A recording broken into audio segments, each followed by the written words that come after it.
Hello बच्चों, नमस्कार। बच्चों, मैं हूं सुरेश प्रजापति और आज अपन अध्ययन करेंगे विज्ञान के एक छोटे से टॉपिक का, जिसका नाम क्या है अभी? पवन, तूफान और चक्रवात। तो अपन पवन, तूफान, चक्रवात की बात करने से पहले बात करते हैं कि पृथ्वी पर दो प्रकार के घटक पाए जाते हैं, सजीव घटक और निर्जीव घटक। इनमें से जो सजीव घटक है उनके जीवित रहने के लिए जो प्रमुख चीजें आवश्यक है वो कौन कौन सी है अभी? सबसे पहले तो क्या है अभी?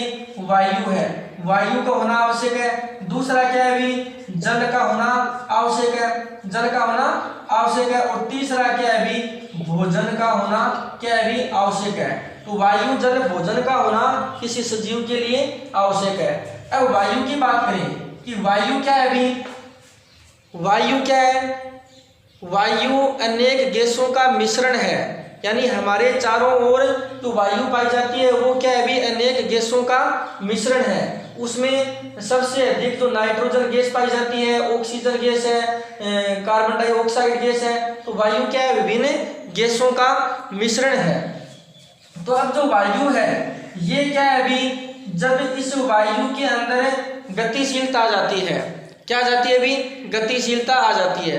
अपन ने नाम सुना होगा पवन चक्की, पवन चक्की। अब पवन चक्की कैसे चलती है अभी? ये पवन से चलती है। और पवन किसे कहते हैं? जो वायु है, वायु के गतिशील रूप को क्या बोलते हैं? पवन बोलते हैं। पवन चक्की पर क्या होते हैं अभी? ऊपर जो पंखे लगे होते हैं, क्या लगे होते हैं? पंखे लगे होते हैं। जब वायु क्या होगी? स्थिर होगी, वायु गतिशील नहीं होगी तो ये पंखे क्या नहीं घूमेंगे। और जब वायु में गतिशीलता आ जाएगी, जब वायु गति करेगी तो ये पंखे क्या है अभी? घूमेंगे और इससे बिजली बनेगी या जो पवन चक्की है वो चलेगी। तो गतिशील वायु को क्या बोलते हैं अभी? पवन बोलते हैं। क्या बोलते हैं? पवन बोलते हैं। गतिशील वायु को क्या बोलते हैं? पवन बोलते हैं। अब इस पवन में गतिशीलता कैसे आती है अभी? पवन की उत्पत्ति कैसे होती है? ये होती है अभी तापमान के कारण। क्या होती है अभी? तापमान के कारण और वायु दाब के कारण होती है। ठीक है। अब कैसे होती है? जैसे दो स्थान है, क्या है अभी? दो स्थान है, यहाँ का तापमान और यहाँ का वायु दाब, और यहाँ का तापमान और यहाँ का वायु दाब, ये दो अलग अलग स्थान है। ठीक है। अब क्या होगा अभी?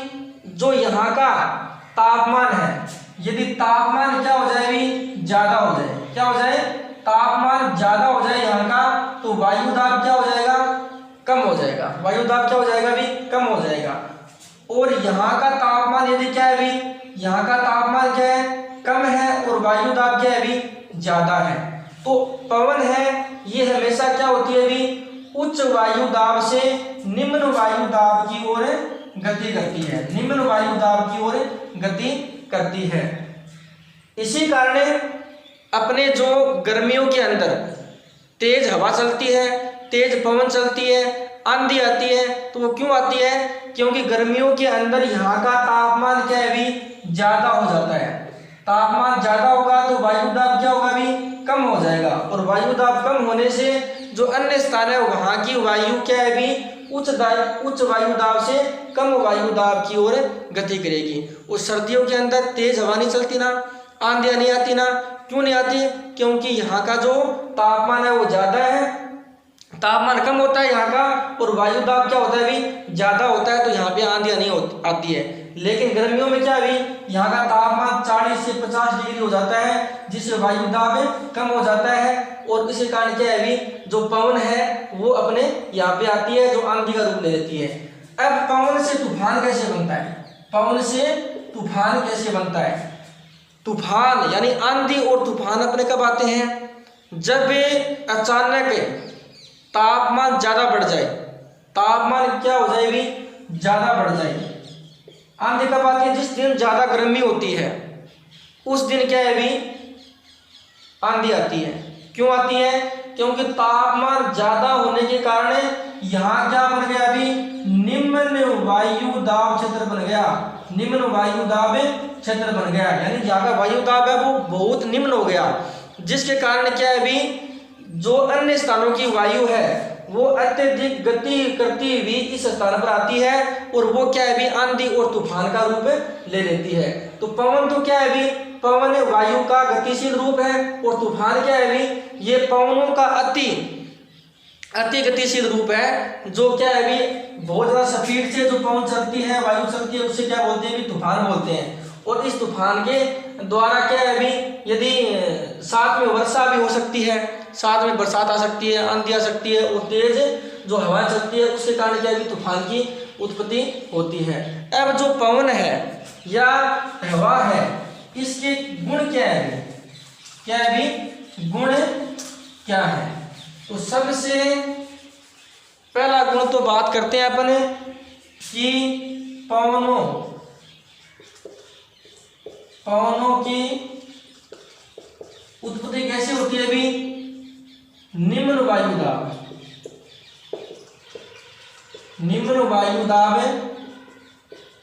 क्षेत्र बनने के कारण होती है ना।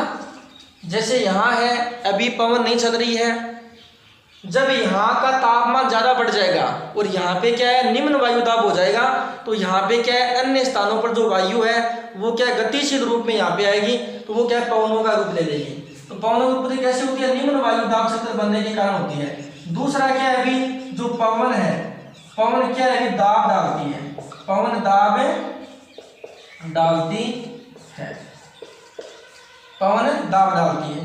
तीसरा क्या है अभी, जो पवन है वो उच्च दाब से निम्न दाब की ओर गति करती है, उच्च दाब से निम्न दाब की ओर गति करती है। चौथा क्या है अभी, यदि वायु को यदि पवन को गर्म करेंगे तो उसका क्या होगा अभी, प्रसार होगा। क्या होगा अभी, प्रसार होगा, यानी फैलेगी। पवनों को अपन गर्म करेंगे तो पवन क्या है अभी प्रसारित होगी या बढ़ेगी, फैलेगी। पांचवा बात करें अपन कि पवन का वेग बढ़ेगा ना, पवन का वेग बढ़ने पर जो दाब है वो क्या होगा अभी, कम होगा। दाब क्या होगा, कम होगा। यानी पवन है वो दाब डालती है, लेकिन पवन का वेग बढ़ेगा तो क्या है अभी पवन का तो दाब है वो कम होगा। दूसरा बात अपन करें कि भी जो पवन है ये दाब कम कैसे होता है। अपन बात करते हैं कि जब तेज पवन चलती है, आंधी चलती है, तो अपन जो टिन सेट वाले जो मकान होते हैं उस पे क्या होती है भी, टिन होती है। क्या होती है, टिन होती है। अब उसका दरवाजा आपने बंद कर रखा है, फिर भी क्या है वो जो टिन सेट है वो उड़ जाता है, ऊपर से उखड़ जाता है या आंधी साथ में उड़ जाता है। ऐसा क्यों होता है, क्योंकि इसके अंदर भी वायु है, अंदर क्या है भी, वायु है। अब इसके ऊपर से क्या है भी, तेज गतिशील रूप में क्या चल रही है, पवन चल रही है। और अपने पता है कि पवन का वेग बढ़ने पर दाब क्या हो जाता है भी, कम हो जाता है। यहाँ का दाब क्या हो जाएगा भी, कम हो जाएगा। ऊपर का दाब क्या कम हो जाएगा, पवन गतिशील है। अब इसके अंदर भी पवन है, हवा है, उसका दाब क्या है भी, ज्यादा हो जाता है। दाब क्या हो जाता है, ज्यादा। अब ऊपर गतिशील पवन है तो दाब कम है और यहाँ का दाब क्या ज्यादा है, तो ये दाब क्या ऊपर की तरफ लगेगा, तो जो टिन सेट है वो पवन के साथ में उड़ के चली जाती है। तो इस प्रकार से ऐसा होता है। इसके अलावा अपन बात करें कि दो गुब्बारे हैं और दो गुब्बारों के अंदर क्या भर ले, अपने पानी भर ले और उसको अपन किसी डंडे से ऊपर लटका देंगे और इसके पास में क्या दूसरा गुब्बारा अपन पानी का भर के लटका देंगे।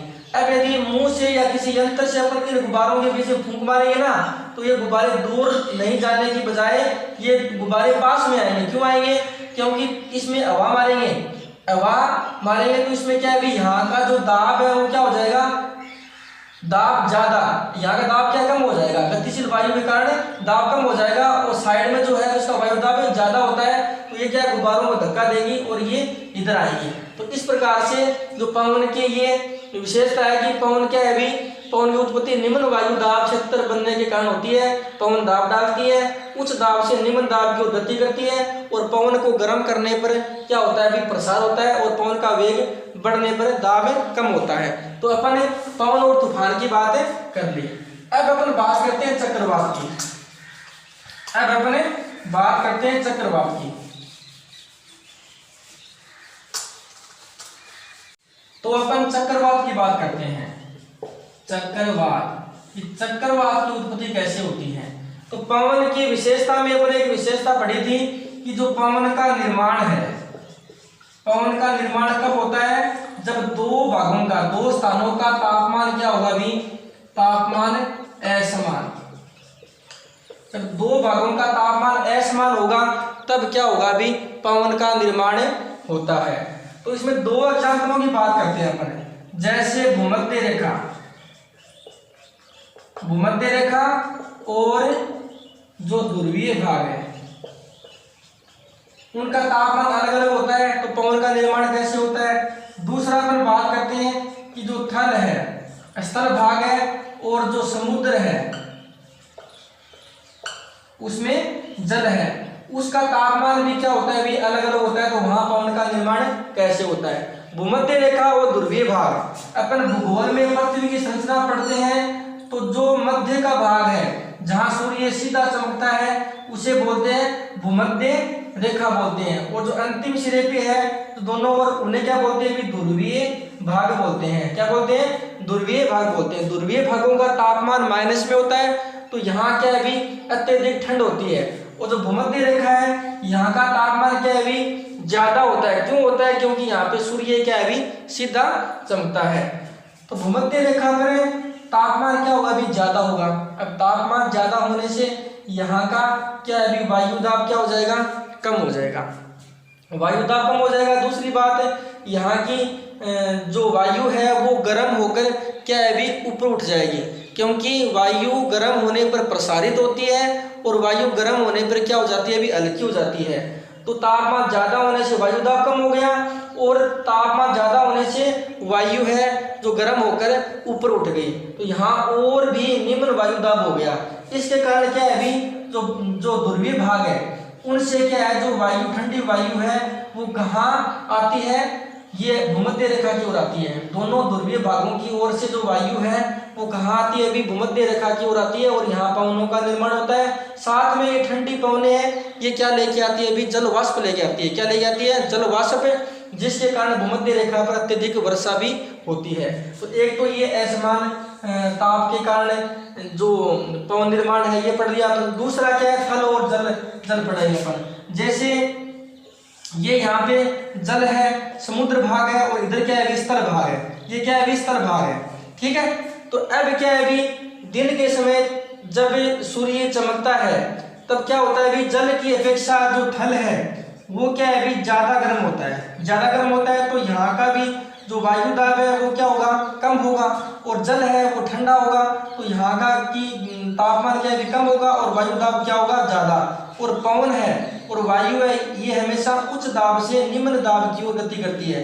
तो जो समुद्र की जो पवन है वो क्या है भी, थल की ओर आएगी, स्थल की ओर आएगी। तो इसे क्या बोलेंगे अपने, समुद्री समीर बोलेंगे, समुद्री समीर बोलेंगे। और रात के समय क्या है भी, रात के समय जो जल है वो धीरे गर्म होता है। जल क्या है भी, धीरे गर्म होता है, और जो थल है, स्थल भाग है वो जल्दी ठंडा हो जाता है। अब जल्दी ठंडा होने के कारण यहाँ का तापमान क्या है भी, कम हो जाएगा, और वायु दाब क्या होता है, ज्यादा। और जल है ये क्या होता है भी, धीरे धीरे गर्म होता है, तापमान क्या ज्यादा होता है और वायु दाब कम होता है। तो रात के समय जो स्थल की जो वायु है, पवन है, वो क्या है भी, समुद्र की ओर गति करेगी, तो उसे क्या बोलेंगे भी, थल समीर बोलेंगे, थल समीर या स्थल समीर बोलेंगे। तो इस प्रकार जो तापमान में अंतर के कारण, असमान तापमान के कारण क्या है, पवन का निर्माण होता है। तो इन असमान पवनों के कारण ही चक्रवात का निर्माण होता है। अब चक्रवात का निर्माण कैसे होता है भी, चक्रवात का निर्माण ऐसे होता है कि कोई स्थान है, कोई स्थान है और वहां का तापमान क्या है, ज्यादा हो गया। जैसे ये स्थान है और यहाँ का तापमान क्या है, ज्यादा हो गया। तापमान ज्यादा होगा तो जो वहाँ यहाँ की जो वायु है, जो यहाँ की वायु है ये गर्म होकर क्या है, ऊपर उठेगी। गर्म होकर क्या है, ऊपर उठेगी। ऊपर उठेगी तो जो वातावरण में जल वाष्प है इसको भी साथ में ले जाएगी, साथ में ले जाएगी। ऊपर क्या है, तापमान कम होता है, तो यहाँ पे क्या है भी उस जल वाष्प के से क्या है बादल का निर्माण हो जाएगा। दूसरी बात, यहाँ वायु दाब कम हो गया तो दूसरे भागों से ठंडी हवाएं हैं, ठंडी हवाएं वो क्या है भी इस स्थान पर आएगी, और इस स्थान पर आएगी तो वो भी क्या है जल वाष्प साथ में लेकर आएगी, जल वाष्प साथ में लेकर आएगी। अब यहाँ आगे तो ये बादलों के रूप में आएगी, और बादलों के रूप में आएगी तो यहाँ पे जो जल वाष्प है वो जब ठंडी होगी तो वो क्या है भी अपने उष्मा है वो क्या है भी वातावरण में छोड़ेगी। कहाँ छोड़ेगी? वातावरण में छोड़ेगी, क्योंकि कोई भी वस्तु है वो ठंडी होती है तो मतलब क्या है भी वो अपनी उष्मा है वो बाहर छोड़ रही है। जैसे मैं अभी गर्म हूँ, ठंडे स्थान पर जाऊंगा तो मुझे सर्दी लगेगी ना, क्यों लगेगी? क्योंकि जो मेरे अंदर तापमान है वो मैंने बाहर के वातावरण को दे दिया। ऐसे ही यहाँ पे होता है, जो बादल है वो जो ठंडे होंगे ना तो जो अपने उष्मा है, जो गर्म हवा ऊपर गई थी और जो ठंडी हुई है, जो अपनी उष्मा है वो क्या है बाहर के वातावरण में देगी, बाहर के वातावरण में देगी तो यहाँ का वातावरण क्या हो जाएगा भी गर्म हो जाएगा। गर्म होने से यहाँ का जो वायु दाब है वो क्या हो जाएगा भी बहुत कम हो जाएगा। क्या हो जाएगा भी वायु दाब बहुत कम हो जाएगा।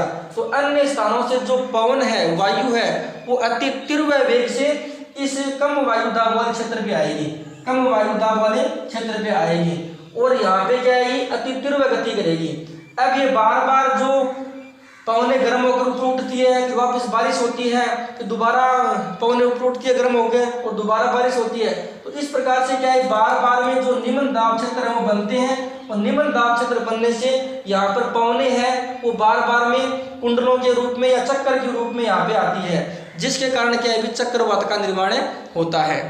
यानी बार बार निम्न वायु दाब क्षेत्र बनने के कारण जो पवन है वो चक्कर के रूप में, कुंडली के रूप में एक स्थान पर आती है, जिससे क्या है चक्रवात का निर्माण होता है। चक्रवात कब आया अभी अपन बात करें तो जो अपना भारत का उड़ीसा राज्य है यहाँ पे चक्रवात आया था। कब आया था? 18 अक्टूबर 1999 में आया था। 18 अक्टूबर 1999 में आया था, जो कितना है अभी 200 किलोमीटर प्रति हर्ष की स्पीड से आया था, और इससे क्या है अभी बहुत सारे जान माल की नुकसान हुआ था। पेड़ पौधे हैं, जो बड़े बड़े भवन हैं ये गिर गए थे, और बहुत सारी जान माल की नुकसान हुआ था। उसके बाद में क्या है अभी उसके बाद में 29 अक्टूबर को फिर आया था। 29 अक्टूबर को उड़ीसा में ही क्या है दोबारा चक्रवात आया, और इसके साथ में क्या है अभी 9 मीटर ऊंची समुद्री लहर भी आई थी, तो इसके कारण भी जान माल का नुकसान हुआ था। तो इस प्रकार से चक्रवात का निर्माण होता है, और चक्रवात उड़ीसा में आया था 18 अक्टूबर और 29 अक्टूबर को। वो ज़्यादा कहाँ आता है अभी? जहाँ बार बार में निम्न वायु दाब क्षेत्र बनते हैं वहाँ पे क्या अभी चक्रवात आते हैं।